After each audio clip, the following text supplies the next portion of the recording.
students, today I am Abdul Momin going to discuss very important topic, special uses of words and phrases. You know that this is very important for the students of class 11 and 12. And for that, before going to discuss this, I would like to thank again my honorable principal of the Dinaspur Government College and respected head of the Department of English, and also respect and thanks to Ministry of Education and Honorable Education Minister for giving us permission to attend this online class in this very hard time. And I would like to inform all the students, please stay safe, stay home. So dear student, let's discuss.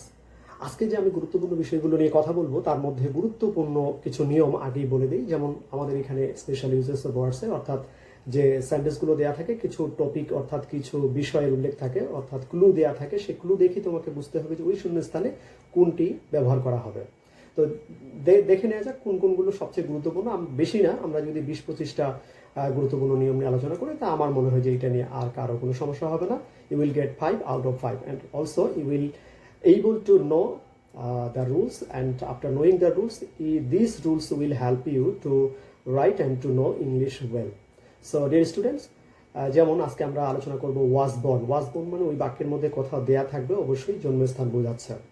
তো was born, তো সেই ক্ষেত্রে আমরা অবশ্যই সেন্টেন্সের মধ্যে কোনো clue পাবো যে সেখানে বোঝাচ্ছে জন্ম নেয়া, জন্মস্থান, জন্মসাল এরকম উল্লেখ থাকবে। যেমন আমরা উদাহরণস্বরূপ নিতে পারি, Kazi Nazrul Islam is a rebel poet, he dash in Churulia of West Bengal. তা বোঝা যাচ্ছে কাজী নজরুল ইসলাম এখন বিখ্যাত বিদ্রোহী কবি, তিনি চুরুলিয়ায় জন্মগ্রহণ করেছেন, বুঝে যাচ্ছে। তাহলে ওখানে আমরা শূন্যস্থানে কি বসাবো? He was born.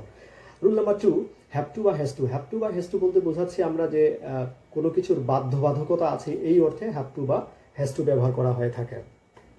তো হ্যাভ টু বা হ্যাজ টু এই অর্থে ব্যবহার করা থাকে। আর হ্যাভ টু হ্যাজ টু বোঝা যাচ্ছে টু এর পরে ভার্বের প্রেজেন্ট ফর্ম হয়, এটা ইনফিনিটিভ অর্থেও আমরা ব্যবহার করে থাকি। তো উদাহরণস্বরূপ আমরা নিতে পারি, যেমন আমরা বলছি deforestation is a great concern, a matter of great concern.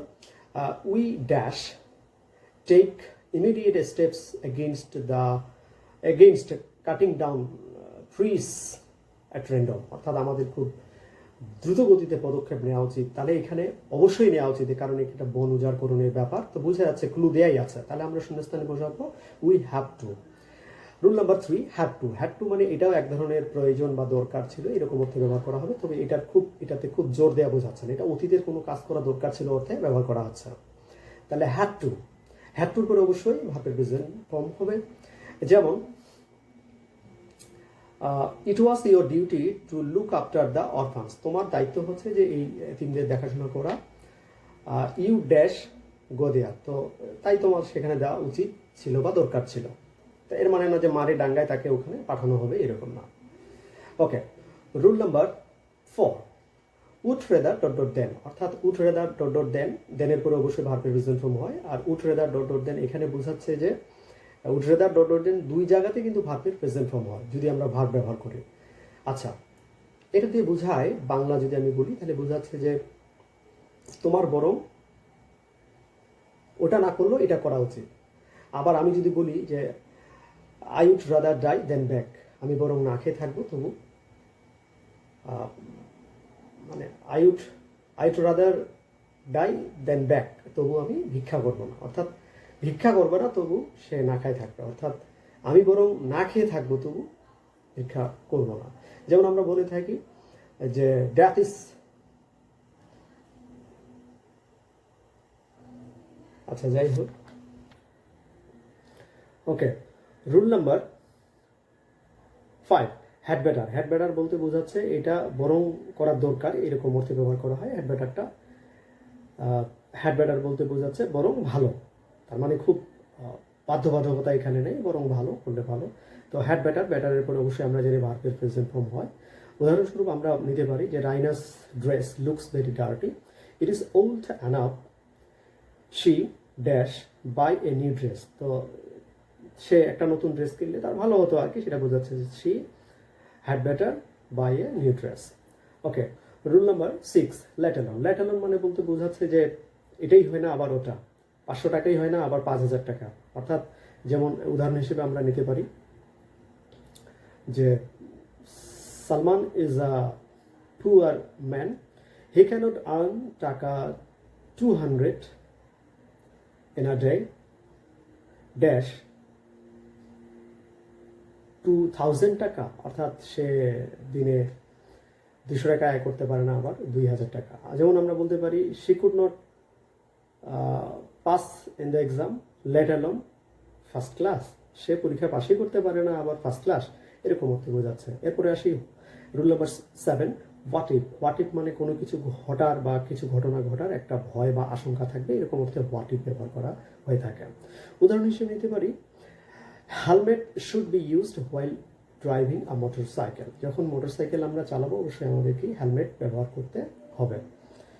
তো dash you were driving your bike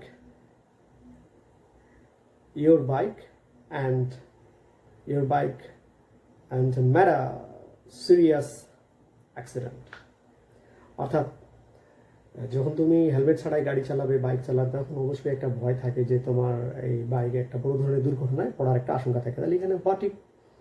okay, rule number 8, what's dot dot like. অর্থাৎ এটা কেমন, এটা কিসের মতো, এরকম বোঝাচ্ছে হোয়াটস লাইক। তো এই বাক্যটিও প্রশ্নবোধক, সেই ক্ষেত্রে আমরা বলতে পারি উদাহরণ হিসেবে what's like swimming in the sea, মানে সাগরে সাঁতার কাটা কেমন, কিসের মতো।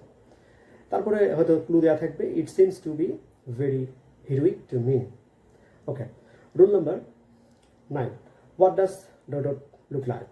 অর্থাৎ এখানে দুইটি শূন্যস্থান দেওয়া থাকবে। হোয়াট ডাস লুক লাইক, এটা দেখতে কিসের মতো, দেখতে কেমন। রায়না বলছে hi Ravi dash a peacock dash. অর্থাৎ রায়না বলছে hi Ravi what does a peacock look like, অর্থাৎ পিককটা দেখতে কেমন।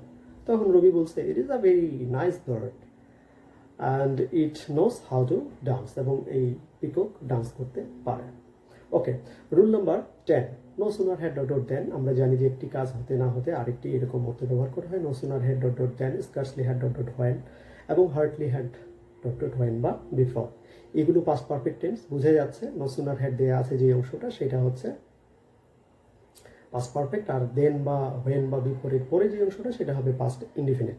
উদাহরণস্বরূপ বলতে পারি the students were talking in the class, ছাত্রছাত্রীরা ক্লাসে কথা বলছিল। No sooner had the teacher entered the classroom then they stopped talking, অর্থাৎ শিক্ষক ক্লাসরুমে ঢুকতে না ঢুকতেই তারা কথা বলা বন্ধ করে দিল। ওকে, এটা আমার মনে হয় তোমরা পারবে। এরপরে আসি rule number 11, it is high time by this time. আমরা জানি যে এটা বলতে বোঝাচ্ছি এটাই উপযুক্ত সময়। তো এই ক্ষেত্রে আমরা কি বলতে পারি, ইট ইজ হাই টাইম এর পরে যদি সাবজেক্ট বসাই তাহলে পাস্ট ইনডিফিনিট, সাবজেক্ট না বসালে 2+ ভার্বের প্রেজেন্ট ফর্ম। যেমন you are 10 years, it is high time you said prayer. অর্থাৎ তোমার 10 বছর হয়ে গেছে, এটা উপযুক্ত সময় তোমার নামাজ পড়া। Smoking is detrimental to health, ধূমপান স্বাস্থ্যের জন্য খারাপ।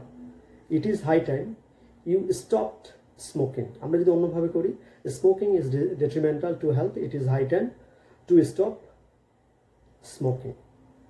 এটাই উপযুক্ত সময় ধূমপান বন্ধ করার, এরকম বাক্যটি বোঝাবে। এরপরে আসি rule number 12, as though as if since. আমরা জানি অ্যাজ দো অ্যাজ ইফ মানে যেন, আর সিন্স মানে থেকে। অর্থাৎ এটার নিয়ম হচ্ছে দুইটা। প্রথম নিয়মটা হচ্ছে অ্যাজ দো অ্যাজ ইফ সিন্সের প্রথম অংশ প্রেজেন্ট ইনডিফিনিট হলে পরের অংশটা পাস্ট ইনডিফিনিট হবে। উদাহরণস্বরূপ বলতে পারি he talks as if he knew everything. It is 10 years since I met him last. 2 number নিয়মটা হচ্ছে অ্যাজ দো অ্যাজ ইফ বা সিন্সের প্রথম অংশটা পাস্ট ইনডিফিনিট হলে পরের অংশটা past perfect.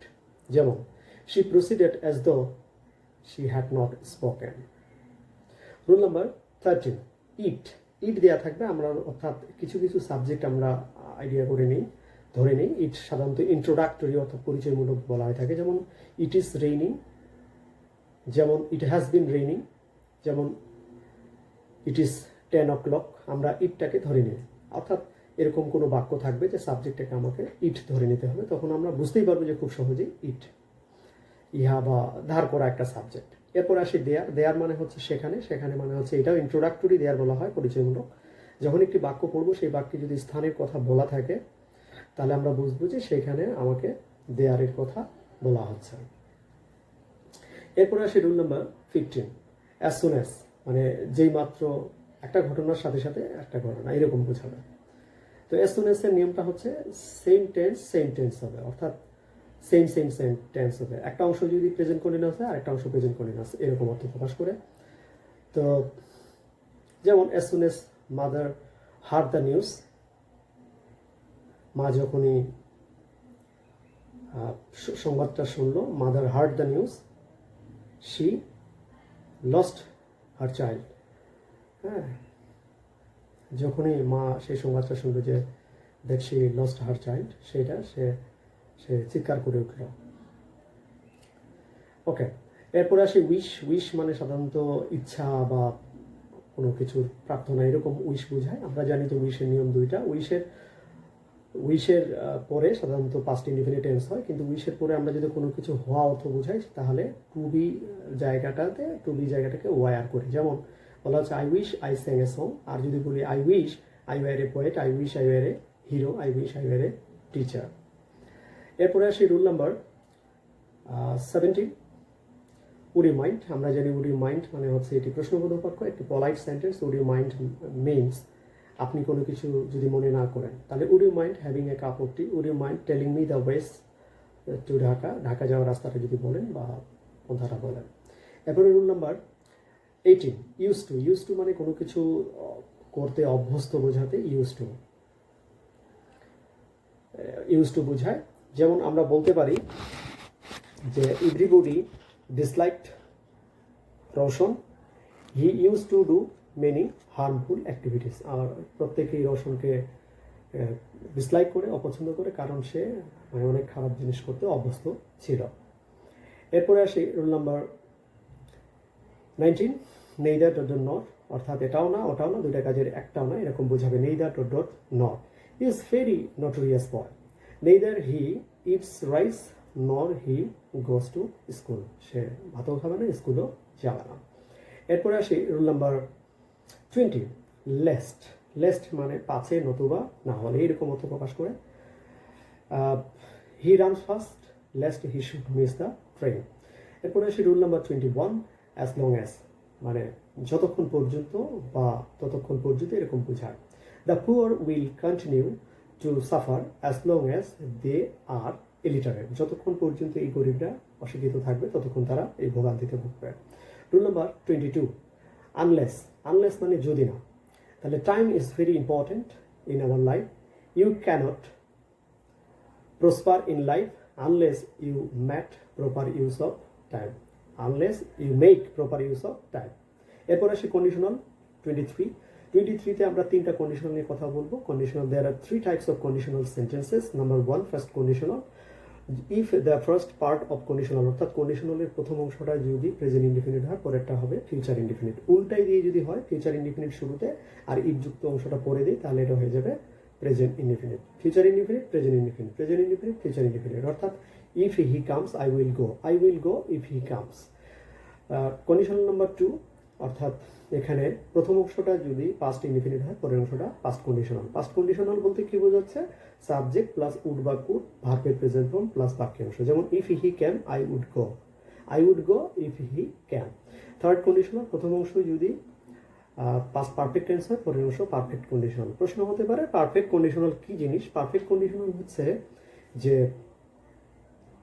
Subject plus should have, could have বা উড হ্যাভ, ভার্বের পাস্ট পার্টিসিপল প্লাস বাক্যাংশ। যেমন if he had helped the poor I would have gone with him. যদি সে গরিবকে সাহায্য করতো তাহলে আমি তার সাথে যেতাম।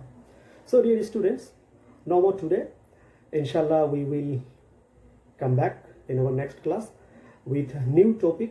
And till then, Allah Hafiz. And again, I would like to thank you, all the concerned authorities and administration. And thank you, Honorable Principal and respected head of the department of Dinajpur Government College. And finally, I would like to inform the students, please stay home, stay safe. Allah Hafiz.